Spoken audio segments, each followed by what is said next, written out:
Тызенгаус запрашае ў Гродна лютэран. Яны адкрываюць у горадзе кірху, побач арганізоўваюць могілкі і хаваюць там памерлых. Потым прыходзяць саветы, знішчаюць могілкі і будуюць на іх месцы дзіцячы садок. Заінтрыгавала?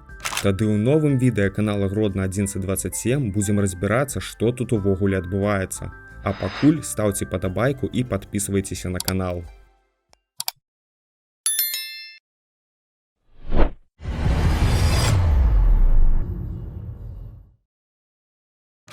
Калісьці я быў маленькі з кучаравай галавой, і мяне аддалі ў дзіцячы садок. Ладно, я жартую, у мяне не была кучаравая галава, але ў садок я хадзіў. І дасюль жахліва ўзгадываю пячоначныя котлеты, манную кашу з камочкамі і кісель. Але ёсць у Гродні садок, які можа напужаць не толькі маннай кашай з камочкамі, бо ён літаральна стаіць на костках. У канцы 18 стагоддзя Антоній Тызенгаус распачаў рэформы. Ён запрасіў у горад майстроў з заходняй Еўропы, будаваў мануфактуры і адкрываў кавярні.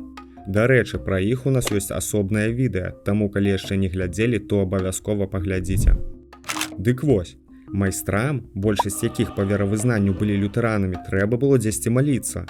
Таму ў 1793 годзе кароль Станіслаў Аўгуст Панятоўскі падарыў ім будынак былой таверны для галандскіх і нямецкіх рамеснікаў, у якой і арганізавалі кірху. З-за таго, што прыхаджане ў сваёй большасці былі ўраджэнцамі Германіі, то першапачаткова набажэнствы адбываліся на нямецкай мове, а вуліца вакол храма атрымала назву Кірхавая. Але прыхаджане не вечныя, і калі яны паміралі, іх трэба было дзесьці хаваць.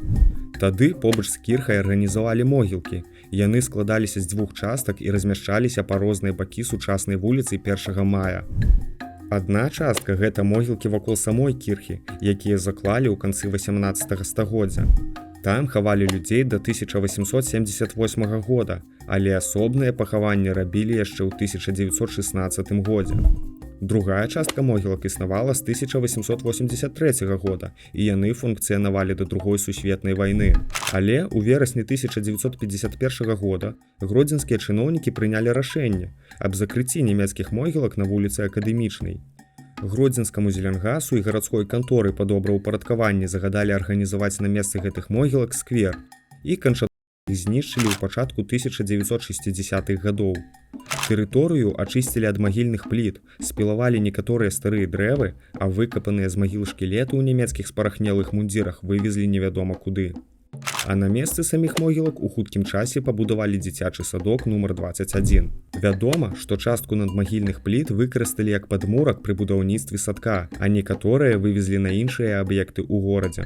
Гродзенская фатографка Наталля Дораш у дзяцінстве жыла ў доме на вуліцы Акадэмічнай 13, які размяшчаўся побач з могілкамі. Паводле яе ўспамінаў, могілкі пачыналіся ад каліткі нашага двара і заканчваліся каля кірхі.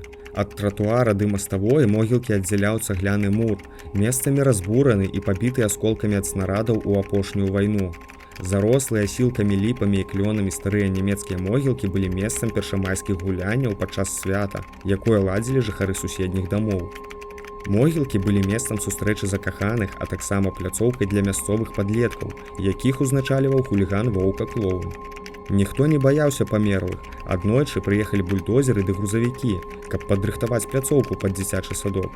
Хлопчыкі калупаліся ў адчыненых магілах, каб адшукаць шаблі ці залатыя ўпрыгожанні. У перамешку з зямлёю пад нагамі валяліся ласкуты ад нямецкіх мундзіраў ды эпалеты, чалавечыя косткі.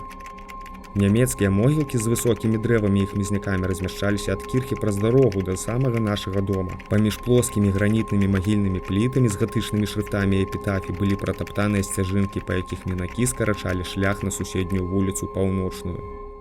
Дарэчы, дзіцячы садок нумар 21 не адзінае ў горадзе месца, якое стаіць на костках, але гэтая тэма для асобнага выпуску. Таму, калі вам цікава, напішыце пра гэта ў каментарах. А калі вам спадабалася відэа, то пастаўце падабайку і падпішыцеся на канал Гродна 1127 і заставайцеся з намі.